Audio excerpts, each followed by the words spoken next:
Which of the following statement or statements is or are correct about 10th schedule of the constitution? 10th schedule जो था वो news में था। क्यों news में था इसको भी हम पढ़ेंगे, लेकिन पहले 10th शेड्यूल के ऊपर 3 स्टेटमेंट देख लेते हैं। पहली स्टेटमेंट कहती है इट परटेन्स टू डिस्क्वालिफिकेशन, ये डिस्क्वालिफिकेशन से रिलेट करता है, परटेन करता है। The decisions are taken by speaker pertaining to schedule 10, schedule 10 से रिलेटेड जो डिसीजन होते हैं वो कौन लेता है? स्पीकर लेता है, हो सकता है। As per court disqualification petition should be decided within 6 month, court के हिसाब से जो डिस्क्वालिफिकेशन की जो पिटीशन होती है उसको 6 महीने के अंदर आपको फाइनल करना होता है। यहां पर वीडियो को पॉज करिए, इसके आंसर के बारे में सोचिए, फिर हम पूरा इसका बैकग्राउंड पढ़ेंगे, इसके रिगार्डिंग क्या न्यूज थी न्यूज़पेपर के अंदर और इसका करेक्ट आंसर क्या है। चलिए अभी मैटर को देखते हैं कि मैटर था क्या जो न्यूज के अंदर था। रिसेंटली कोर्ट ने ऐसा सजेस्ट किया है कि एक परमानेंट ट्राइब्यूनल बना देनी चाहिए और उसको हेड कौन करेगा? या तो रिटायर्ड सुप्रीम कोर्ट के जज या फिर chief justice of high court जो है उसको हेड कर सकते हैं। और ये ट्राइब्यूनल जो है ये डिसाइड करेगी किसके रिगार्डिंग? ये डिसाइड करेगी डिस्क्वालिफिकेशन ऑफ द मेंबर। जब आपको पता है शेड्यूल 10 जो है ये डिस्क्वालिफिकेशन ऑफ मेंबर से रिलेट करता है, मतलब किसी भी मेंबर को जब डिस्क्वालीफाई करना होता है 10 शेड्यूल इज कंसर्निंग डिफेक्शन।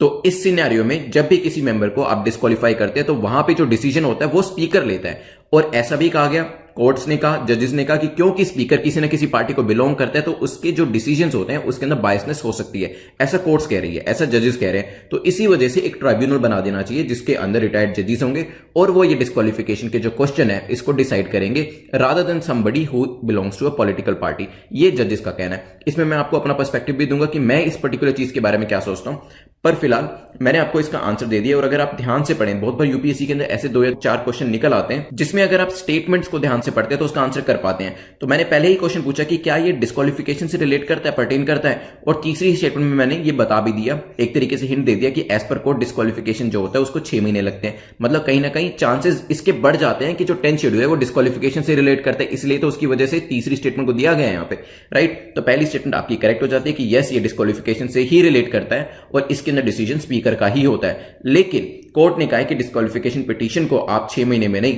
3 महीने के अंदर फाइनलाइज करेंगे, राइट। तो तीसरी स्टेटमेंट हमारी गलत हो जाती है, पहली दूसरी स्टेटमेंट आपकी सही है। तो हमारा आंसर क्या हो जाएगा? यहाँ पे बी हमारा आंसर हो जाएगा।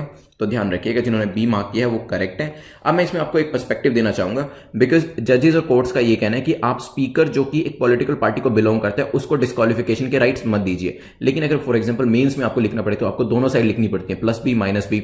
आपको किसी चीज के एडवांटेजेस भी लिखनी होती है, डिसएडवांटेजेस भी। तो दोनों साइड की तस्वीर आपको निकाल कर एग्जामिनर के सामने रखनी पड़ती है, आंसर जो आपका चेक कर रहे होते हैं उनके सामने रखनी होती है और फिर कंक्लूजन लिखना होता है। फॉर एग्जाम्पल आप स्पीकर अगर किसी पॉलिटिकल पार्टी से बिलोंग भी करते हैं तब भी तो आप उसको एज अ स्पीकर का दर्जा देते हैं ना। वो वहां पर बैठकर जितने भी पॉइंट ऑफ व्यूज होता है वो लोगों के सुनता है, वेरियस एमएलएज हो गए, एमपीज हो गए, उनके जो पर्सपेक्टिव्स होते हैं वो उनको सुनता है, राइट। तो जब आप किसी भी इंडिविजुअल चाहे वो किसी भी पॉलिटिकल पार्टी से बिलोंग करता है उसको इतने राइट्स दे रहे हैं, इतनी ज्यादा आप रिस्पेक्ट दे रहे हैं कि उनको स्पीकर बना रहे हैं, तो क्या हम उनके डिसीजंस के ऊपर भी रिलाई नहीं कर सकते? तो ये चीज भी इस आंसर, अगर मेंस में ये चीज पूछी जाती है कि क्या ये जो कोर्ट का पर्सपेक्टिव है कि 10 शेड्यूल के अंदर डिस्क्वालिफिकेशन के जो राइट्स हैं वो कोर्ट्स को दे देने चाहिए, एक ट्राइब्यूनल बना देनी चाहिए, तो आप दोनों चीजें लिख सकते हैं कि ये सही भी है और गलत भी है, राइट। क्योंकि कहीं ना कहीं अगर हम स्पीकर से ये राइट ले लेते हैं, हम अपना स्पीकर जो कि एक बहुत बड़ी अथॉरिटी है, बहुत बड़ी कॉन्स्टिट्यूशनल अथॉरिटी है, उसके अंदर से हम अपने ट्रस्ट को हटा रहे हैं, राइट। तो ये चीजें आप मेंस के आंसर में लिख सकते हैं,